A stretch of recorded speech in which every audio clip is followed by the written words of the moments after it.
बात करें लक की कि लक का भी कुछ होता है क्या, तो हाँ होता है, मेरे हिसाब से तो होता ही। हेलो दोस्तों, जैसे कि आप सब जानते हैं कि आज हमारा टॉपिक रहने वाला है नॉर्मलाइजेशन को लेके कि आखिर नॉर्मलाइजेशन होता कैसे है, नॉर्मलाइजेशन क्यों होता है और नॉर्मलाइजेशन किस बेस पे दिया जाता है, किसको कितने मार्क्स मिलते हैं, किसके कितने मार्क्स घटते हैं, इन सब चीज़ों पे आज हम बात करेंगे। सबसे पहले हम बात करते हैं नॉर्मलाइजेशन मिलता क्यों है, आखिर नॉर्मलाइजेशन देने का कारण क्या है। सबसे पहले हम ये जानेंगे कि आखिर फॉर्म भरे जाते हैं वो बहुत ही ज़्यादा मात्रा में भरे जाते हैं, लाखों फॉर्म भरे जाते हैं। तो उनका जो एग्ज़ाम का जो प्रोसीजर होता है वो बहुत लंबा चलता है, महीनों तक एग्ज़ाम चलते हैं।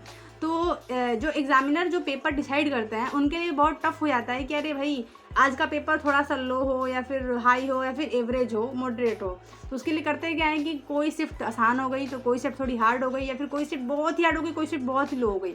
तो उसका मैनेज करने के लिए क्या करते हैं कि जब पेपर ख़त्म हो जाता है, जब नंबर की मार्किंग होने लगती है, फिर वो देखते हैं कि आखिर ये शिफ्ट आसान थी या फिर ये शिफ्ट बहुत ज़्यादा हार्ड थी।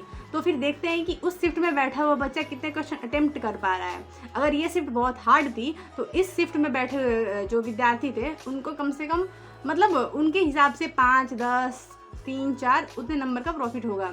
अगर ये शिफ्ट बहुत ही आसान थी और उसमें बैठे जो विद्यार्थी थे उन्होंने अगर अच्छा स्कोर किया है या ना किया है उससे कोई मतलब नहीं है, उनके स्कोर या तो बहुत कम बढ़ाए जाएंगे या फिर माइनस भी कर लिए जाएंगे। जैसे कि मैं अपनी ही बात बताऊँ, इस बार जब मैंने जीडी का पेपर दिया था तो उसमें मेरे जो नंबर थे, मेरे जितने भी दोस्त थे या फिर जितने भी भाई थे जिन्होंने भी एग्ज़ाम दिया हुआ था, उनसे जब मैंने बात की तो किसी के 16 नंबर तो किसी से 10 नंबर तक बढ़े हुए थे।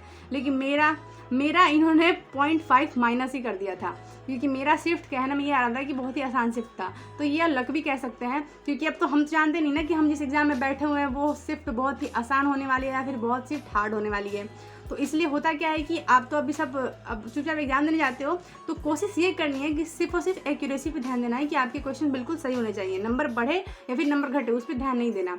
बात अब ये करते हैं कि शिफ्ट की तो बात कर ली है कि शिफ्ट आसान है तो घटेगा और हार्ड है तो बढ़ेगा। अब बात करते हैं कि अगर दो बंदा एक ही शिफ्ट में बैठा हुआ है तो किसी के कम और किसी के ज़्यादा होते हैं या फिर सबको इक्वली मिलता है। तो बात करते हैं कि अगर दो इंसान एक ही शिफ्ट में बैठे हुए हैं तो अब देखा जाता है कि उसने अटेम्प्ट कितना किया है। अगर एक इंसान ने ज़्यादा अटेम्प्ट किया है और उसकी एक्यूरेसी भी सही है तो उसको ज़्यादा नंबर मिलेंगे, और जिसने कम अटेम्प्ट किया है और उसने गलतियाँ भी ज़्यादा की हैं तो उसको कम प्रॉफिट मिलेगा। जैसे कि एक को 10 नंबर प्रॉफिट मिल गया तो एक को 3 मिल गया, तो उसी तरीके से होता है।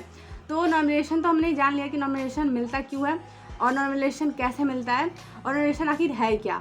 और बात करें लक की कि लक का भी कुछ होता है क्या, तो हाँ होता है, मेरे हिसाब से तो होता ही है। क्योंकि अगर आप जिस एग्ज़ाम में बैठे हुए हैं, जिस शिफ्ट में बैठे हुए हैं, तो ये तो आपको नहीं पता ना कि ये शिफ्ट आसान हो रही है या फिर हार्ड हो रही है। आपने अपना 100% दिया, अगर आपके फिर माइनस हो जाते हैं नंबर तो ये तो फिर बैड लक ही कहेंगे ना कि माइनस हो गया नंबर। तो फिर वैसा कुछ है नहीं, आपको बस अपने आप पे बस एक्यूरेसी पे ध्यान देना है और अपने सही क्वेश्चन अटेम्प्ट करने हैं। बाकी जो होगा वो तो होना ही है, बस आपको अब सही क्वेश्चन बनाना है और सही क्वेश्चन अटेम्प्ट करके आना है। आज की वीडियो में बस इतना ही। जय हिंद।